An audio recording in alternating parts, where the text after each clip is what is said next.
तीन आईपीओ, तीन अलग अलग जीएमपी, तीनों के रिस्क बिल्कुल अलग।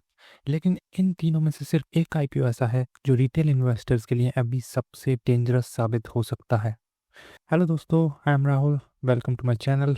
आज मैं आपको बताने वाला हूँ कि एक यूएस मीशो और विद्या वाइस में सब असली लिस्टिंग गेन किस में पॉसिबल है और कौन सा आईपीओ आपको लॉस की तरफ ले जा सकता है। जीएमपी चाहे जो भी बोल रहा हो, इस वीडियो में एंड तक आपको एक क्लियर विनर बताऊंगा कि किस आईपीओ में पैसा डालना समझदारी है, कौन सा आईपीओ अभी किसी भी हाल में अवॉइड करना चाहिए।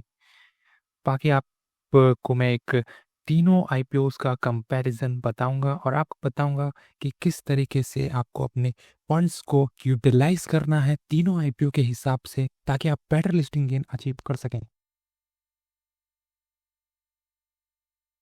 तो बात करते हैं मीशो, एक्यूएस और विद्यावाइस की। सेम डेट रेंज और same listing day.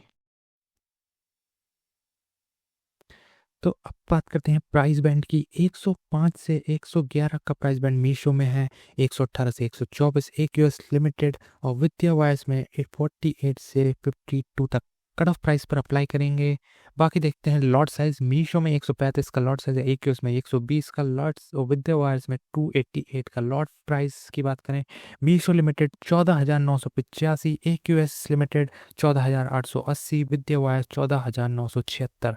Issue size 5,421 crore, एक यूएस 921 करोड़, और विद्यावास सिर्फ 300 करोड़। तो रिटेल मीशो में रिटेल का कोटा सिर्फ 10% है। अब रिटेल का कोटा 10% होने के बाद भी हमें रिटेल्स में 542 करोड़ रिटेलर्स के लिए यहाँ पर फिक्स होता है, क्योंकि 5,421 करोड़ का ये आईपीओ है, तो 10% के हिसाब से 542 करोड़ रिटेलर्स के लिए फिक्स्ड हो जाता है। एक्यूएस में बात करें, एक्यूएस में भी 10% का रिटेल कोटा है, जिस 921 करोड़ का आईपीओ पर 92 करोड़ सिर्फ ये रिटेल्स के लिए हैं। विद्यावास 35% का कोटा रिटेल्स में है, और रिटेल्स के लिए 105 करोड़ इसमें फिक्स्ड हो जाता है।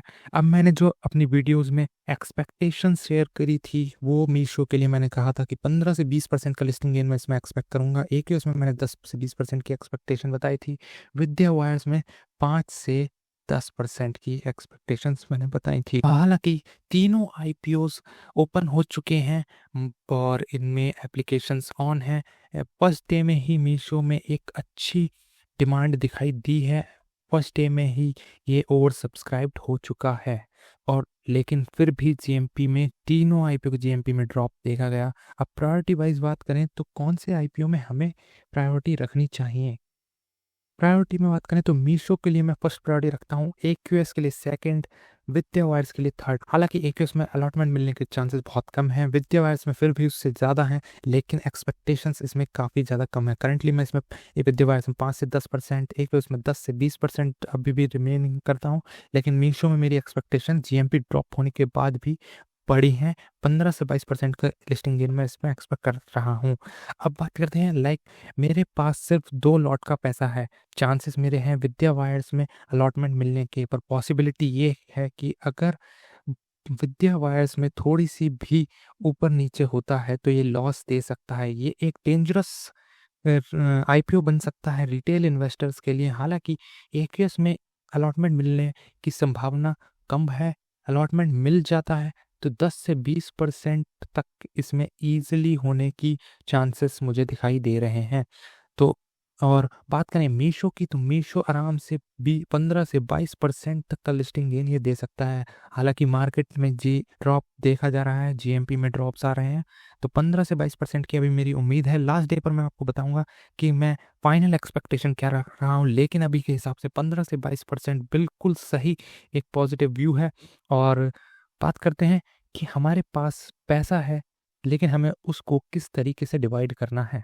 तो 1 लॉट का पैसा है मीशो में डेफिनेटली लगाना है, 2 लॉट का पैसा है मीशो और एक्यूएस में लगाना है, 3 लॉट का पैसा है मीशो, एक्यूएस, विद्यावास तीनों में लगाना है। हालांकि जो रिस्की ट्रेडर्स हैं सिर्फ उनके लिए ही विद्यावास है। अगर आप रिस्क बिल्कुल नहीं लेना चाहते तो आप तीसरे लॉट का पैसा भी मीशो में लगा सकते हैं।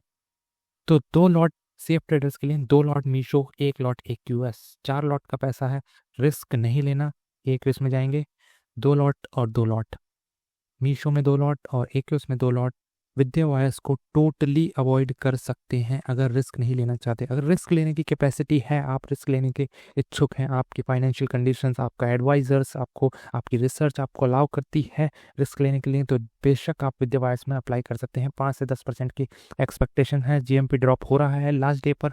अगर इसमें QIB सब्सक्रिप्शन 2 टाइम्स से ज़्यादा आता है तो उम्मीद है कि 5 से 10% ईजिली गेन कर ले। लेकिन अगर फिर भी ये गेन नहीं कर पाता, इसलिए इसमें एक रिस्क दिखाई दे रहा है, क्योंकि most of the attention centre Meesho और एक्यूएस बने हुए हैं।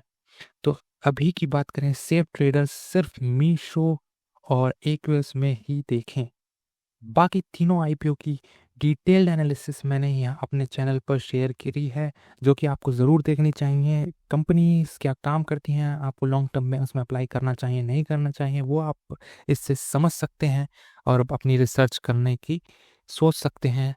और आपको डेली स्टॉक मार्केट में स्टॉक्स कैसे फाइंड आउट करना है, उसके लिए आप क्या स्ट्रैटेजी यूज़ करते हैं, उसके हिसाब से आप इस वीडियो को चेकआउट ज़रूर करें। ये वीडियो आपको सिखाएगी कि कैसे आपको डेली मार्केट में स्टॉक्स को फाइंड आउट करना है। बाकी आपको वीडियो पसंद आया हो तो लाइक करें, शेयर करें, सब्सक्राइब करें और कमेंट में हमें ज़रूर बताएं कि आपको वीडियो कैसा लगा। बाकी मैं आप सभी के रिप्लाई करूँगा। न्यू स्ट्रैटेजी वीडियोज़ आने वाली हैं, तो आप चैनल को सब्सक्राइब करना ना भूलें। Thanks for watching.